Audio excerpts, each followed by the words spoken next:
رضیت باللہ ربا وبالاسلام دینا وبمحمد صلی اللہ علیہ وسلم نبیا ورسولا۔ اللہ اکبر، اللہ اکبر، اللہ اکبر، لبیک لبیک لبیک یا رسول اللہ صلی اللہ علیہ وسلم۔ الحمدللہ رب العالمین والصلاة والسلام علی خاتم النبیین سید الرسل و خاتم المعصومین وعلی آلہ واصحابہ اجمعین، اما بعد فاعوذ باللہ من الشیطان الرجیم، بسم اللہ الرحمن الرحیم۔ لا اقسم بهذا البلد وانت حل بهذا البلد، صدق اللہ العظیم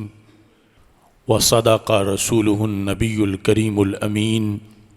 ان اللہ وملائکتہ یصلون علی النبی یا ایہا الذین آمنوا صلوا علیہ وسلموا تسلیما۔ الصلاۃ والسلام علیک یا سیدی یا رسول اللہ وعلی آلک واصحابک یا سیدی یا حبیب اللہ۔ الصلاۃ والسلام علیک یا سیدی یا خاتم النبیین وعلی آلک واصحابک یا سیدی یا خاتم المعصومین۔ مولایا صلی وسلم دائما ابدا علی حبیبک خیر الخلق کلہم، منزہ عن شریک فی محاسنہ فجوہر الحسن فیہ غیر منقاسم۔ محمد تاج رسل اللہ قاطبۃ، محمد صادق الاقوال والکلم، محمد ذکرہ روح لانفسنا، محمد شکرہ فرد علی الامم۔ رب صلی وسلم دائما ابدا علی حبیبک خیر الخلق کلہم۔ اللہ تبارک و تعالی جل جلالہ وعم نوالہ واتم برہانہ وعظم شانہ وجل ذکرہ وعز اسمہ کی حمد و ثناء، اور حضور سرور کائنات، مفخر موجودات، زینت بزم کائنات، دستگیر جہاں، غم گسار زماں، سید سروراں، حامی بے کساں، قائد المرسلین، خاتم النبیین، احمد مجتبیٰ جناب محمد مصطفیٰ صلی اللہ علیہ وعلی آلہ واصحابہ وبارک وسلم کے دربار گوہر بار میں ہدیہ درود و سلام عرض کرنے کے بعد، السلام علیکم ورحمۃ اللہ وبرکاتہ۔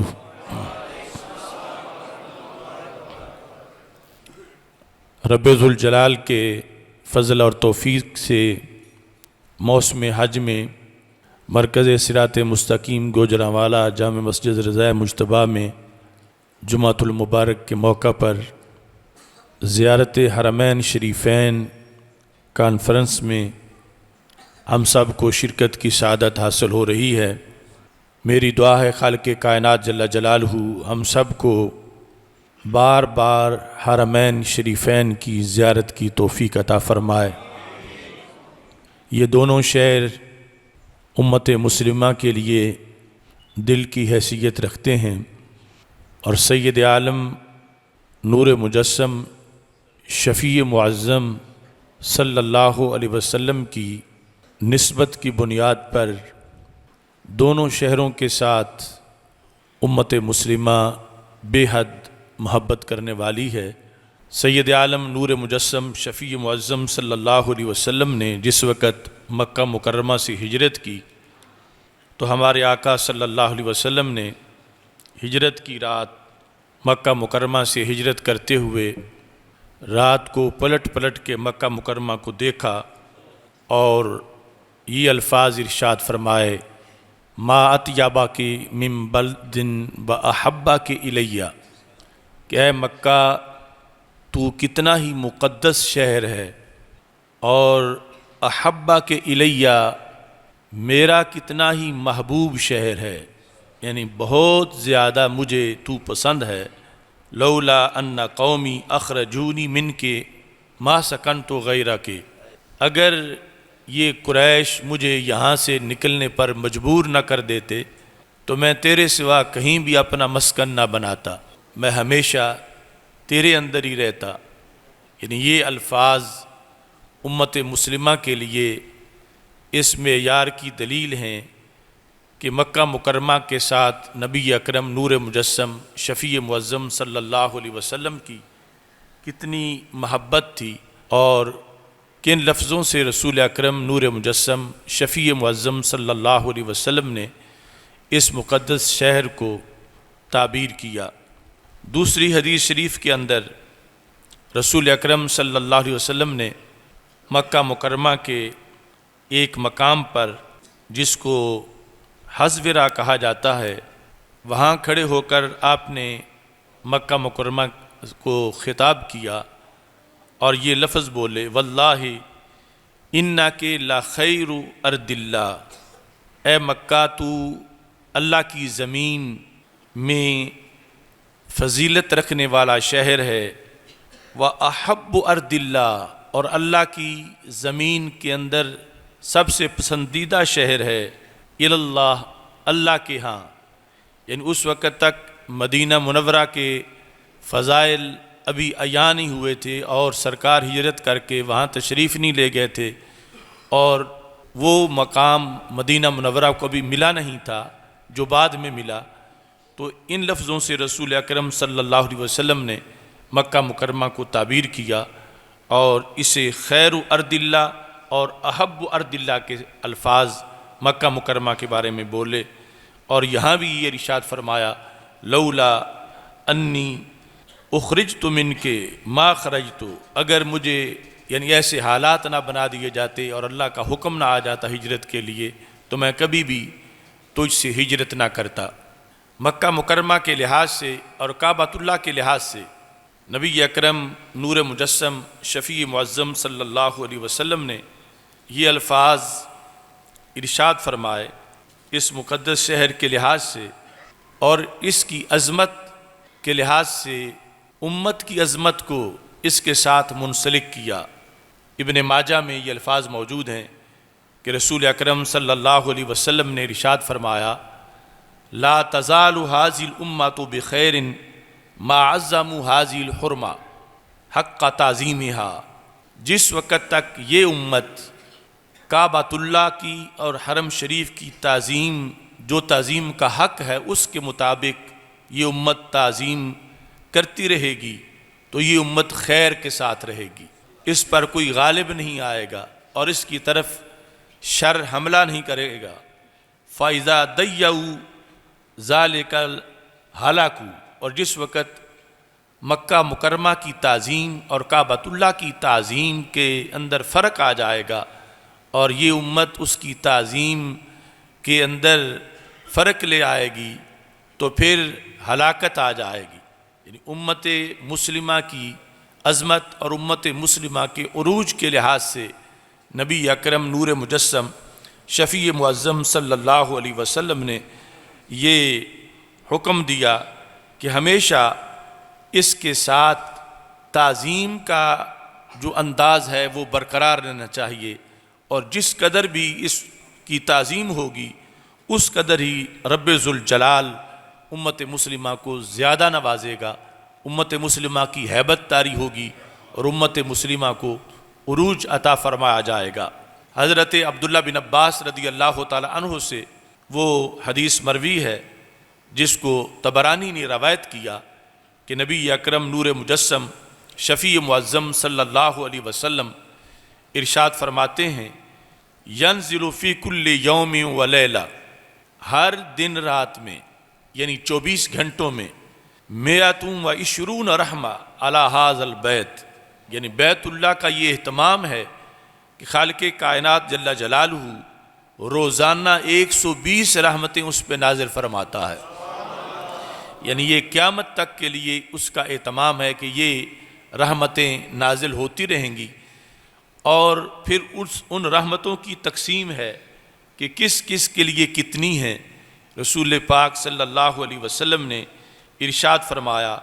60 للطائفین، 60 رحمتیں طواف کرنے والوں کے لیے ہیں، یعنی دن رات کے اندر 60 رحمتیں طواف کرنے والوں کو ملتی ہیں۔ و40 للمصلین، اور 40 رحمتیں جو وہاں نماز پڑھ رہے ہیں ان کو ملتی ہیں۔ و20 للناظرین، اور 20 رحمتیں جو دیکھ رہے ہیں، زیارت کر رہے ہیں، دیدار کر رہے ہیں کعبے کا، ان کو رب ذوالجلال عطا فرماتا ہے۔ یعنی ایسا مرکز ہے کہ جہاں کوئی بھی محروم نہیں، دیکھنے والے کو بھی اللہ تبارک و تعالیٰ کی طرف سے رحمتیں ملتی ہیں، اور خالق کائنات جل جلالہ کی طرف سے جو دیکھتا ہے اس کو وہ بھی نوازا جاتا ہے۔ ایک روایت میں یہ بھی موجود ہے کہ جو فرشتہ بھی آسمان سے زمین کی طرف اللہ کی طرف سے لگائی ہوئی ڈیوٹی کے لیے اترتا ہے تو اسے یہ حکم ہوتا ہے فَأَوَّلُ مَا يَأْمُرُهُ اللَّهُ بِهِ زِيَارَةَ الْبَيْتِ، کہ سب سے پہلے وہ بیت اللہ کی زیارت کرے، اور بیت اللہ کی زیارت کے لیے وہ حاضر ہوتا ہے، اور عرش کے نیچے سے وہ احرام باندھتا ہے، اور وہاں سے تلبیہ کہتے ہوئے آ کے استلام حجر کرتا ہے، اور پھر طواف کرتا ہے، اور پھر کعبے کے اندر وہ نوافل ادا کرتا ہے۔ تو انسانوں کے لیے بھی خالق کائنات جل جلالہ نے یہاں رحمتیں رکھی ہیں، اور فرشتوں کے لیے بھی، اور یہ امت مسلمہ کی عظمت کی دلیل ہے، اور اس کی تعظیم کا حکم ہے کہ جس قدر اس کی تعظیم زیادہ کی جائے گی اس قدر ہی رب ذوالجلال امت مسلمہ کو عروج عطا فرمائے گا۔ جس وقت مدینہ منورہ کا تذکرہ سید عالم نور مجسم شفیع معظم صلی اللہ علیہ وسلم کے مقدس ارشادات میں ہم سنتے ہیں تو وہ تذکرہ بھی بہت ہی عظیم ہے کہ ہمارے آقا صلی اللہ علیہ وسلم نے ارشاد فرمایا کہ اللہم حبب الینا المدینۃ کحبنا مکۃ او اشد، کہ جس وقت ہجرت کر کے مدینہ منورہ صحابہ کرام رضی اللہ تعالی عنہم پہنچے تو مکہ مکرمہ کی بہت یاد آنے لگی، تو مکہ مکرمہ کی یاد کے اندر آ کے پھر بخار ہونے لگا، تو حضرت سیدہ عائشہ صدیقہ رضی اللہ تعالی عنہا نے نبی اکرم نور مجسم شفیع معظم صلی اللہ علیہ وسلم سے یہ درخواست کی کہ اپنی امت کے لیے دعا کرو کہ اللہ ان کے دل کے اندر مدینہ منورہ کی محبت پیدا فرمائے، کہ پھر انہیں مکہ مکرمہ کی محبت کے مقابلے میں جب مدینہ منورہ کی محبت آ جائے گی تو پھر یہاں بخار نہیں ہوگا یاد مکہ میں، اور جس مقصد کے لیے ہجرت ہوئی ہے اور آگے پوری دنیا تک پیغام جانا ہے وہ مقصد پورا ہو جائے گا۔ تو ہمارے آقا صلی اللہ علیہ وسلم نے اس مقام پر یہ الفاظ بولے اللہم حبب الینا المدینۃ، اے اللہ مدینہ منورہ کو ہمارا محبوب بنا دے، یعنی ہمارے دلوں کے اندر مدینہ منورہ کی محبت پیدا کر دے۔ کتنی محبت؟ کحبنا مکہ او اشد، یعنی دو ہی احتمال بیان کیے، یا تو جتنی مکہ مکرمہ کی محبت ہے اتنی ہی مدینہ منورہ کی محبت بھی عطا کر دے، کہ دونوں محبتیں برابر ہوں، او اشد، یا پھر مدینہ منورہ کی محبت زیادہ عطا فرما دے، یعنی مکہ مکرمہ سے مدینہ منورہ کی محبت کم کا جو پہلو تھا اس کو رسول اکرم صلی اللہ علیہ وسلم نے پیش نہیں فرمایا، بلکہ فرمایا یا تو اس کے برابر محبت عطا فرما دے، یا پھر یہ محبت جو مدینہ منورہ کی محبت ہے مکہ مکرمہ کی محبت سے کہیں زیادہ عطا فرما۔ اور یہ حدیث شریف جو ہے اس کے الفاظ امت کے 99% لوگوں کے حق میں او اشدہ کی صورت میں منظور ہو گئے، کہ آج بھی یعنی دلوں کے اندر یاد مدینہ منورہ اور مدینہ منورہ کی جو محبت ہے وہ یقیناً جب مکہ مکرمہ کے فضائل ہیں اور مکہ مکرمہ کو رسول اکرم صلی اللہ علیہ وسلم نے اپنی محبتوں کا محور بنایا ہے، تو اس کی محبت بھی دلوں میں موجود ہے، تو یا تو برابر ہے، مگر اکثر کے دلوں کے اندر مدینہ منورہ کی محبت او اشدہ کی شکل میں ہے کہ اللہ تعالیٰ نے دلوں میں مدینہ منورہ کی محبت مکہ مکرمہ کی محبت سے کہیں زیادہ عطا فرمائی ہے۔ اور سید عالم نور مجسم شفیع معظم صلی اللہ علیہ وسلم نے ارشاد فرمایا، لا یصبر علی لاواء المدینۃ وشدت یا احد من امتی الا کنت لہ شفیعا یوم القیامہ، کہ جو شخص مدینہ منورہ کی سختی پر صبر کرے گا، مدینہ منورہ میں رہتے ہوئے اسے کسی سختی کا سامنا ہوا اور اس نے مدینہ منورہ کی اس سختی پر صبر کیا یا بیماری آ گئی تو اس پر صبر کیا، سرکار دو عالم ارشاد فرماتے ہیں الا کنت لہ شفیعا یوم القیامہ، میں قیامت کے دن اس کا شفیع بن جاؤں گا۔ یعنی یہ بات بھی ضائع نہیں جائے گی، اس کو بھی قیامت کے دن رب ذوالجلال کے فضل و کرم سے پیش نظر رکھا جائے گا اور اس پر بھی اجر و ثواب ملے گا۔ اور یہاں تک کہ ہمارے آقا صلی اللہ علیہ وسلم نے مدینہ منورہ کے لحاظ سے یہ ارشاد فرمایا، اللہم بارک لنا فی ثمرنا، اے اللہ ہمارے پھل میں برکت دے، یعنی مدینہ منورہ کے پھل میں، وبارک لنا فی مدینتنا، ہمارے مدینہ کے اندر برکتیں عطا فرما، اور فرمایا وبارک لنا فی ساعنا، اور ہمارا سا یعنی وہ پیمانہ جس سے غلہ ناپا جاتا ہے، یعنی ٹوپا،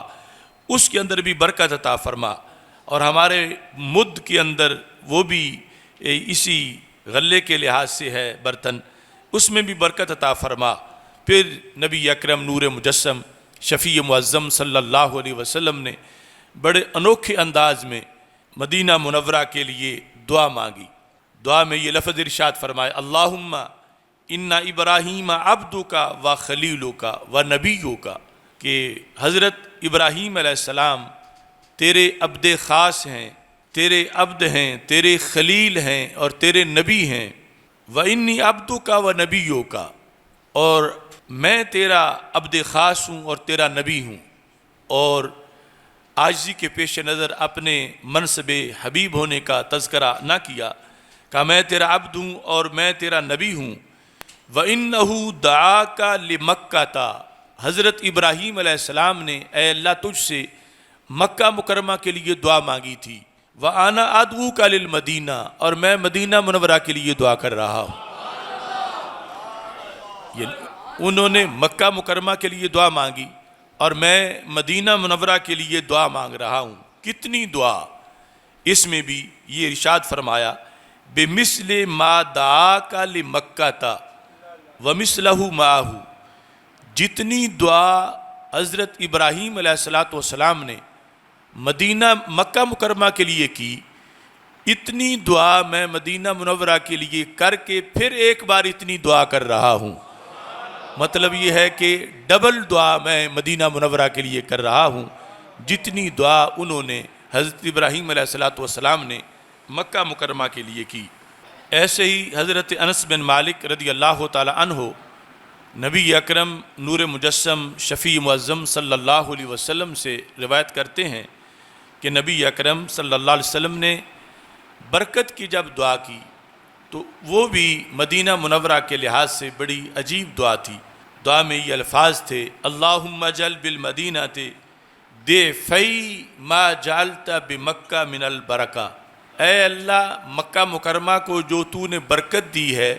اس سے ڈبل برکت مدینہ منورہ کو عطا فرما دے۔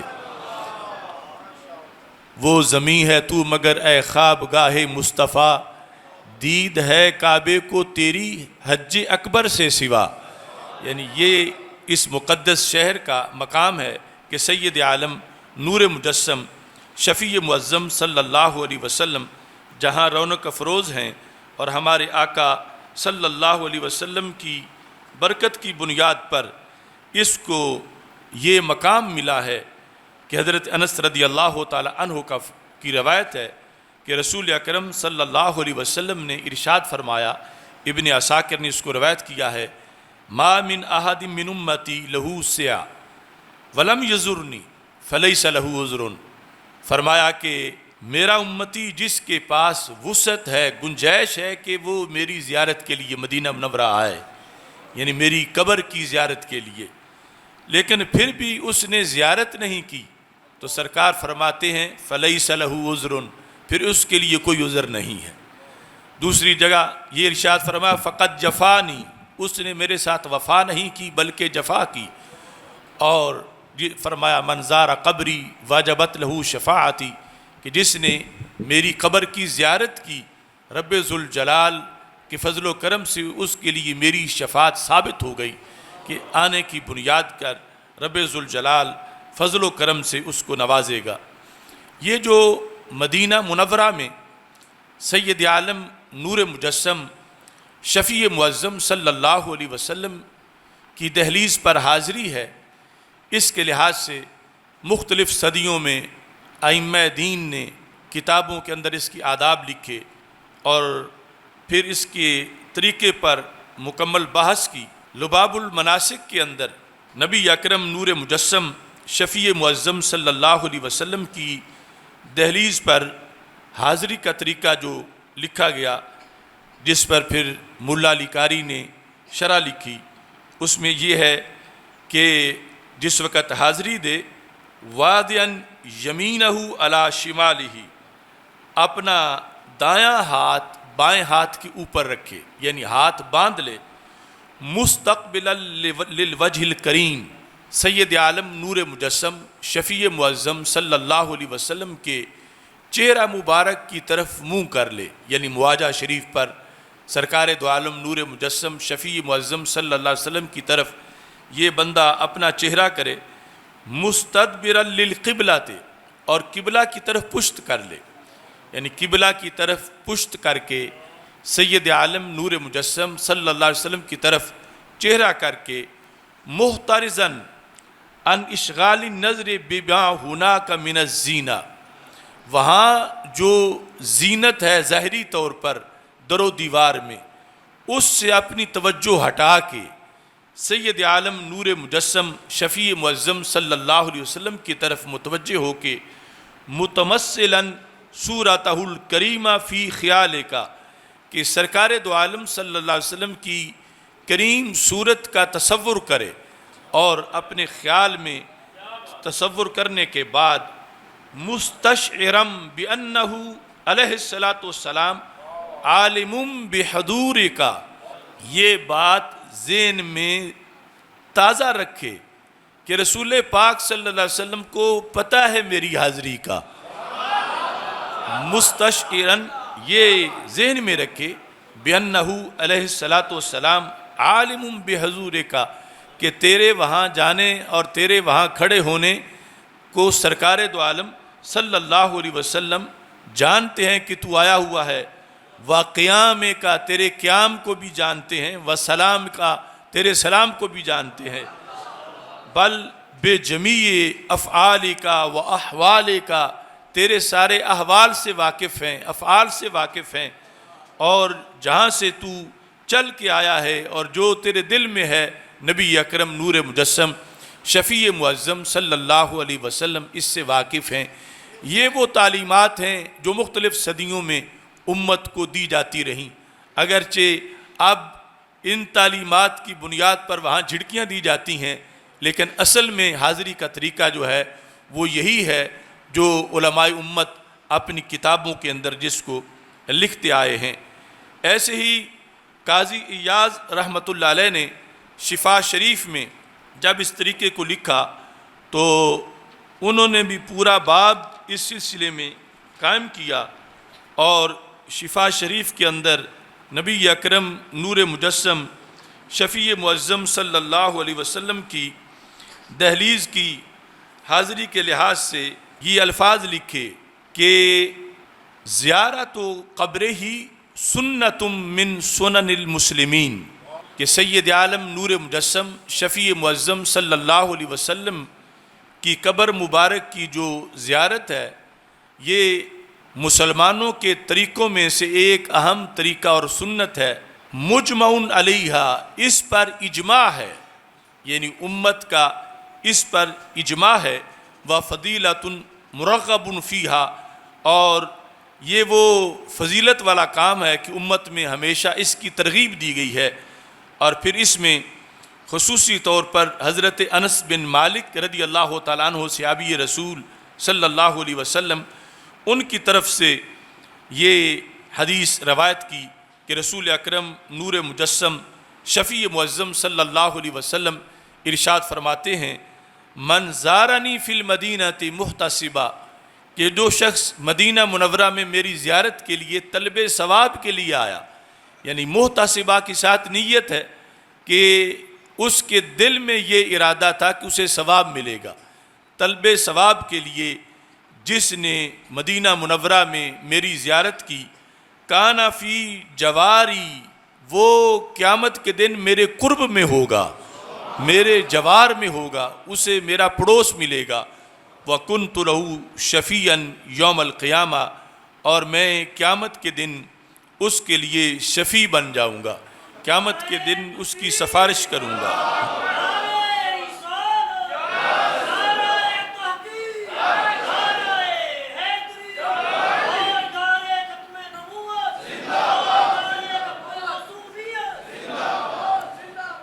قاضی ایاز رحمۃ اللہ علیہ نے حضرت انس بن مالک رضی اللہ تعالی عنہ کا جو قبر رسول علیہ السلام، روضہ رسول علیہ السلام پر حاضری کا طریقہ ہے، اس کو بیان کرتے ہوئے کہا کہ اتا قبر النبی صلی اللہ علیہ وسلم، حضرت انس بن مالک رضی اللہ تعالی عنہ روضہ رسول صلی اللہ علیہ وسلم پر حاضر ہوئے، فوقفا، آپ نے وہاں پہ وقوف فرمایا، یعنی کھڑے ہوئے، فرفع یدیہ، اور دونوں ہاتھ بلند کیے، حتیٰ ظننت، راوی کہتے ہیں یہاں تک کہ میں نے یہ گمان کیا، انہو افتتح الصلاۃ، کہ وہ نماز پڑھنے لگے ہیں، یعنی نماز میں جیسے تکبیر تحریمہ کے لیے ہاتھ اٹھائے جاتے ہیں، اس طرح رسول اللہ صلی اللہ علیہ وسلم کی طرف چہرہ کر کے انہوں نے ہاتھ اٹھائے، فسلم علی النبی صلی اللہ علیہ وسلم، اور رسول اکرم صلی اللہ علیہ وسلم کی دہلیز پر کھڑے ہو کر سرکار دو عالم صلی اللہ علیہ وسلم کو سلام کہا۔ قاضی ایاز رحمۃ اللہ علیہ نے لکھا کہ وہاں رہتے ہوئے صلاۃ و سلام کثرت سے پڑھتے ہوئے ساتھ تبرک حاصل کرے، اور تبرک کس کس چیز سے کہتے ہیں، وَالتَّبَرُّكُ بِرُؤْيَةِ رَوْضَتِهِ، کہ رسول پاک صلی اللہ علیہ وسلم کے روضہ مبارک کے دیدار سے تبرک حاصل کرے، وَمِنبَرِهِ، رسول اکرم صلی اللہ علیہ وسلم کے منبر سے تبرک حاصل کرے، وَقَبْرِهِ، رسول پاک صلی اللہ علیہ وسلم کی قبر مبارک سے تبرک حاصل کرے، وَمَجْلِسِهِ، اور جہاں جہاں رسول اکرم صلی اللہ علیہ وسلم تشریف فرما ہوئے بیٹھے ان تمام جگہوں سے تبرک حاصل کرے، وَمَلَامِسِ يَدَيْهِ، جہاں جہاں رسول اکرم صلی اللہ علیہ وسلم نے اپنے ہاتھ مبارک لگائے، مثلا منبر کی جو بنی ہوئی چیزیں ہیں تو وہاں سے تبرک حاصل کرے، وَمَوَاطِئِ قَدَمَيْهِ، اور جہاں جہاں بھی رسول اکرم صلی اللہ علیہ وسلم کے قدمین شریفین لگے پورے مدینہ منورہ میں اور مختلف پہاڑیوں پر، ان ساری جگہوں سے تبرک حاصل کرے۔ یعنی یہ مدینہ منورہ میں رہتے ہوئے قاضی ایاز رحمۃ اللہ علیہ شفا شریف میں عاشقوں کے لیے یہ نصاب لکھتے ہیں کہ غنیمت جانیے اور وہاں ٹائم ضائع نہ کیجیے، اور سید عالم نور مجسم شفیع معظم صلی اللہ علیہ وسلم کی نسبت والی ہر چیز سے وہاں پر تبرک حاصل کیجیے۔ حضرت امام نووی رحمۃ اللہ علیہ کتاب الاذکار کے اندر مدینہ منورہ کی حاضری کے لحاظ سے لکھتے ہیں، اعلم انہ ینبغی لکل من حج ان یتوجہ الی زیارت رسول اللہ صلی اللہ علیہ وسلم، کہ جو بندہ بھی حج کرے وہ حج کے بعد یا حج سے پہلے رسول اکرم صلی اللہ علیہ وسلم کی زیارت کے لیے ضرور حاضر ہو، فإن زیارتہ صلی اللہ علیہ وسلم من اہم القربات، جو اللہ کے قریب کرنے والی چیزیں ہیں، جن سے اللہ کی قربت حاصل ہوتی ہے، تقرب والی چیزیں، فإن زیارتہ صلی اللہ علیہ وسلم من اہم القربات، کہ رسول اکرم نور مجسم شفیع معظم صلی اللہ علیہ وسلم کی قبر مبارک کی زیارت یہ اہم ترین قربات میں سے ہے، یعنی اللہ کا قرب جن ذرائع سے ملتا ہے ان میں سے اہم۔ واربح المسائی، اور جن کاموں میں دینی طور پر سب سے زیادہ فائدہ ہوتا ہے یہ کام ان کاموں میں سے ہے۔ وافضل الطلبات، اور شریعت میں جو مطلوب چیزیں ہیں ان میں سے افضل ترین چیزوں کے اندر اس کا شمار ہوتا ہے۔ فَإِذَا تَوَجَّهَ لِلزِّيَارَةِ أَكْثَرَ مِنَ الصَّلَاةِ عَلَيْهِ فِي طَرِيقِهِ، جب کوئی شخص مدینہ منورہ کے سفر پر ہو تو رستے میں زیادہ سے زیادہ درود و سلام کا اہتمام کرے، اور جوں جوں قریب ہوتا جائے نبی اکرم نور مجسم شفیع معظم صلی اللہ علیہ وسلم پر کثرت سے درود پڑھے، اور پھر رسول اکرم صلی اللہ علیہ وسلم کے وسیلہ جلیلہ سے اپنے لیے بھی دعا مانگے اور امت مسلمہ کے لیے دعا مانگے، اور جس نے بھی سلام کہا ہو وہ سلام رسول پاک صلی اللہ علیہ وسلم کی دہلیز پر پیش کرے ان لوگوں کی طرف سے جو نبی اکرم صلی اللہ علیہ وسلم کے لیے اسے سلام انہوں نے دے کر بھیجا ہے۔ صحابہ کرام رضی اللہ تعالی عنہم کا جو طریق تھا اس سلسلے میں حاضری کا، اس میں یہ بات بھی بہت اہم ہے کہ حضرت سیدنا عمر رضی اللہ تعالی عنہ کا زمانہ تھا، اور حضرت عمر رضی اللہ تعالی عنہ کے زمانے میں جب قحط پڑ گیا اور بارش نہیں ہو رہی تھی تو حضرت بلال بن حارث رضی اللہ تعالی عنہ نبی اکرم نور مجسم شفیع معظم صلی اللہ علیہ وسلم کے روضہ پاک پہ حاضر ہوئے، اور وہاں جا کر انہی الفاظ سے درخواست پیش کی جو آج بھی اہل سنت کا شعار ہے۔ کہا یا رسول اللہ صلی اللہ علیہ وسلم استسقِ لأمتک فإنہم ہلکوا، یا رسول اللہ صلی اللہ علیہ وسلم استسقِ لأمتک، اپنی امت کے لیے بارش طلب کیجئے کیونکہ امت ہلاکت کے قریب ہے۔ اب بلال بن حارث رضی اللہ تعالی عنہ صحابی رسول صلی اللہ علیہ وسلم ہیں، ان کا یہ یقین ہے کہ رسول اکرم صلی اللہ علیہ وسلم قبر مبارک میں زندہ و تابندہ ہیں، اور ان کا یقین ہے کہ میری بات کو سن رہے ہیں، اور وہ یا کے ساتھ رسول اکرم صلی اللہ علیہ وسلم کو پکار رہے ہیں، چونکہ سرکار کا فرمان ہے ان اللہ حرم علی الارض ان تاکل اجساد الانبیاء فنبی اللہ حی یرزق، بے شک اللہ نے زمین پر حرام کر دیا ہے کہ وہ انبیاء کرام علیہ السلام کے جسموں کو کھائے، وہ جسموں کے قریب نہیں جاتی۔ فنبی اللہ حی، پس اللہ کا نبی قبر میں بھی زندہ ہوتا ہے، ویرزق، اور اس کو رزق پہنچایا جاتا ہے۔ تو یہ حضرت بلال بن حارث رضی اللہ تعالی عنہ رسول اکرم صلی اللہ علیہ وسلم کی دہلیز پر گئے، یا رسول اللہ کہہ کے پکارا صلی اللہ علیہ وسلم۔ عقیدہ تھا کہ سرکار دو عالم صلی اللہ علیہ وسلم زندہ بھی ہیں اور میری بات کو سن بھی رہے ہیں، اور پھر یہ بھی عقیدہ تھا کہ میں جو مدد چاہتا ہوں سرکار مدد فرما بھی دیں گے اور مشکل حل ہو جائے گی۔ حضرت بلال بن حارث رضی اللہ تعالی عنہ جب سو گئے تو خواب میں رسول پاک صلی اللہ علیہ وسلم تشریف لے آئے۔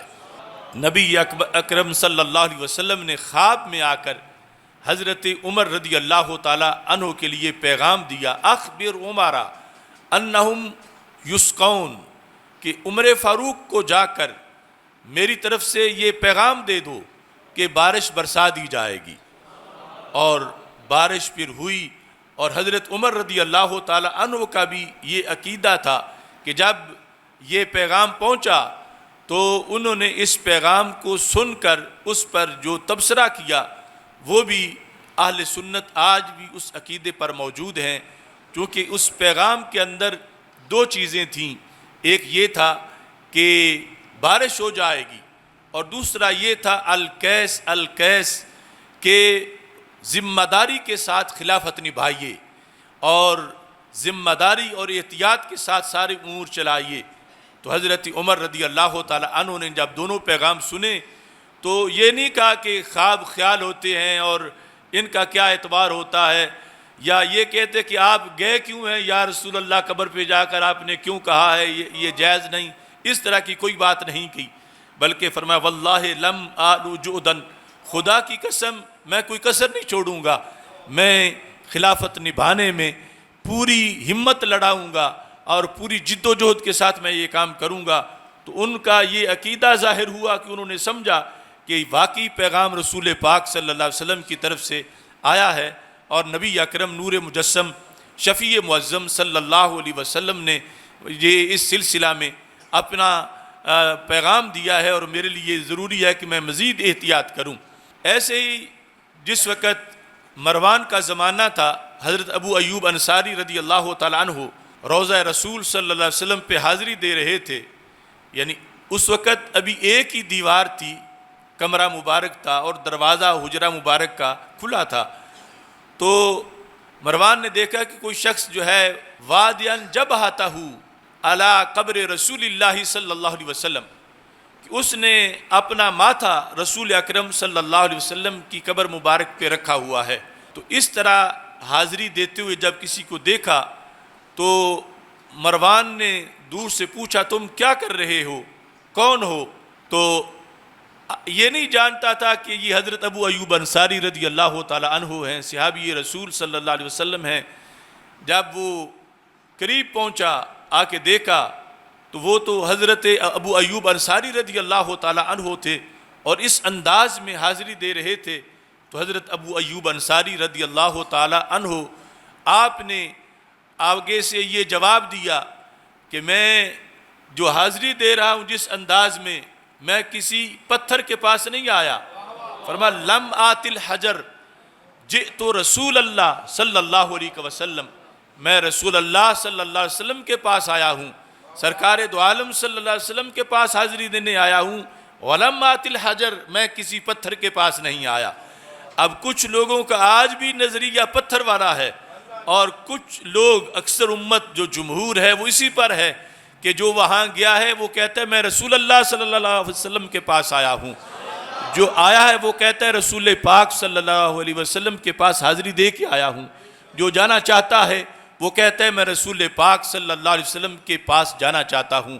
تو یہ وہ مقدس راستہ ہے جو صحابہ کرام رضی اللہ تعالی عنہم نے معین کیا۔ خالق کائنات جل جلالہ ہم سب کو بار بار وہاں کی حاضری کی توفیق عطا فرمائے اور مقبول حاضری کا شرف عطا فرمائے۔ وآخر دعوایا ان الحمد للہ رب العالمین۔